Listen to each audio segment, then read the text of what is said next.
everyone, this is Miss Slaughter, and I am back with another book. Today we are going to read The Kid from Brighton Beach. The Kid from Brighton Beach. Written by Jennifer Figg, illustrated by Albert Monar. Every afternoon, Boris Brodsky walked along the boardwalk. He liked to look out at the ocean, smell the salt air, and listen to the surf. He had a deep appreciation of the ocean. There were no oceans in Moscow, his former home in central Russia. It was also very cold in Moscow most of the year, so Boris didn't get to go outside except to play baseball. Could you imagine if it was cold all the time and you wouldn't be able to go outside? That would suck. Boris and his parents were immigrants from Russia. They arrived in the United States 6 months ago and settled in Brighton Beach section of Brooklyn, New York. Many other immigrants from Russia also lived in that area. Dr. Brodsky, Boris's father, was a dentist. He hoped to earn a higher salary in New York than he did in Moscow.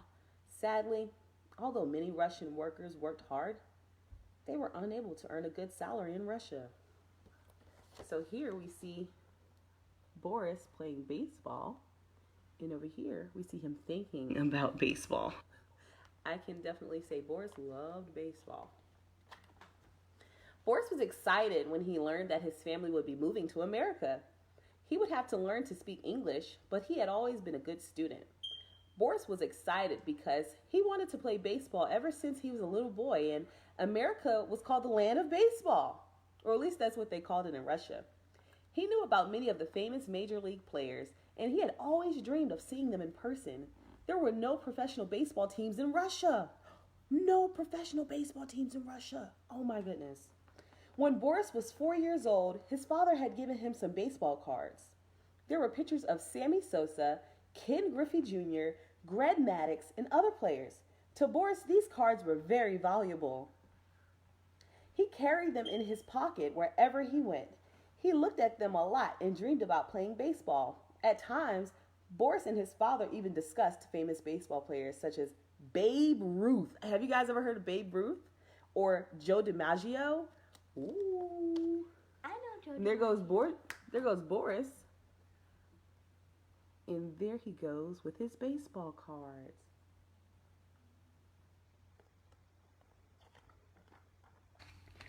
Boris had not been the only baseball fan in Moscow. His friends Ivan and Sasha also had been eager to play baseball. Before Boris left, they had managed to round up enough kids to organize 2 teams. Although they didn't have very much equipment, they played baseball in the park on weekends in the spring and in the summer. They learned about baseball all the time and how to be a good sportsman. Boris became the best hitter of them all. He was also encouraged to be a key player. He rarely missed a fast pitch, and he almost never struck out. He also could be counted on to drive home more runs than any other player. His friends often told him that he was the most valuable player on the team. Luckily, Boris was modest, so the praise didn't go to his head. Boris was amazing, guys. Look at that. He's an amazing player. Oh my goodness. Boris liked his new home in Brighton Beach, but so far, he seemed to be no closer to playing baseball than on the day he first arrived to America. Every afternoon, he walked on the boardwalk and dreamed of playing baseball, and then he went home, took out his school books, and did his homework. Although his English was improving, Boris still found schoolwork to be a tremendous challenge. Now that it was springtime, he thought more and more about baseball. He had seen his school baseball team, the Eagles, practicing. However, he didn't know how to get on the team. And there he goes doing his homework.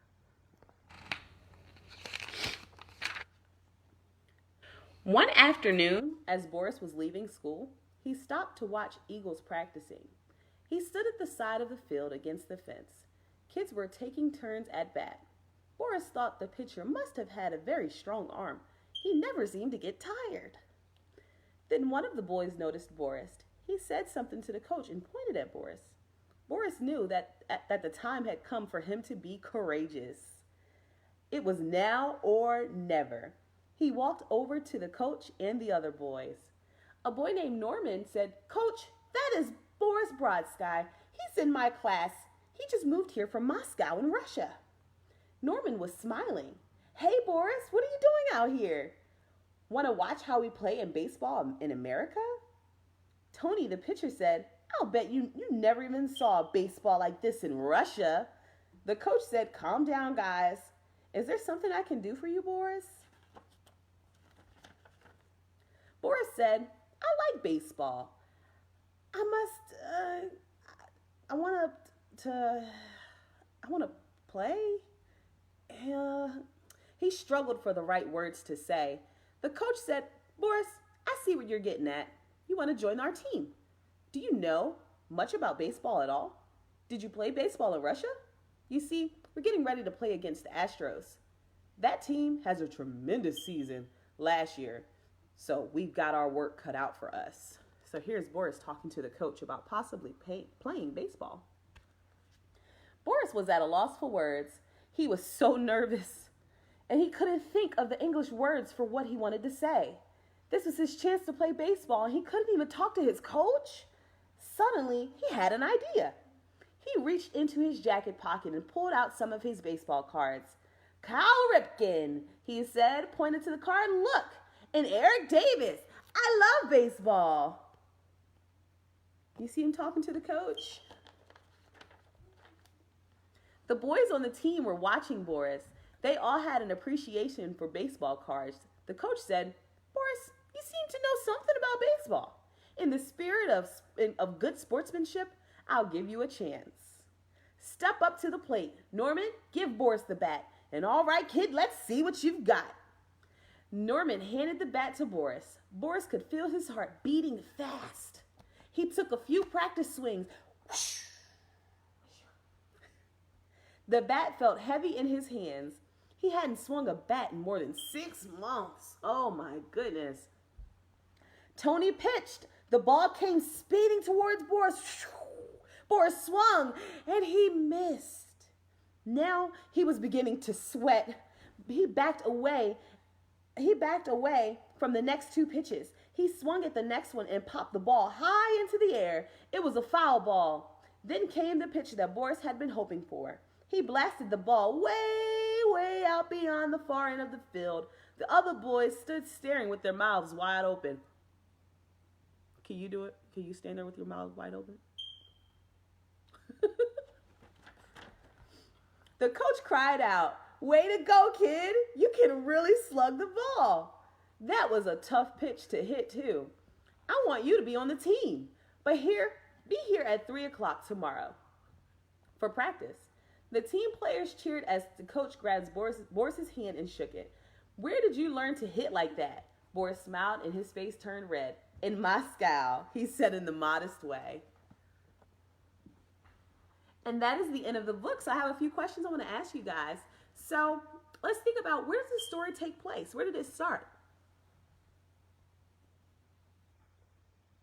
So we know that in the beginning of the story, Boris said that he was from Moscow, Russia, right? So when they moved, where did they move to? That's right. He said that they moved to New York, Brooklyn, New York. And what was one thing that Boris found very, very valuable? What is something that he cherished and he absolutely wanted to do? That's right. He wanted to play baseball. Yes, he wanted to play baseball. So the main idea of the story, we learned that Boris, he loved learning about baseball. He wanted so hard to be on the baseball team, but he was a little nervous when he went up to the coach, right? Yes, he was. He was very nervous. And just like a lot of things that we want to do, sometimes we may be nervous too. But we often have to build up the courage and see what it takes, or do what it takes to get what we want. So if you like to dance and you go to a dance studio and you want to dance with the people that are at the dance studio, you have to ask. You have to open up your mouth and ask. And you may even surprise yourself with what you're actually capable of doing. So I hope you guys enjoyed that story, The Kid from Brighton Beach. And I hope you guys have an amazing rest of your day. Bye.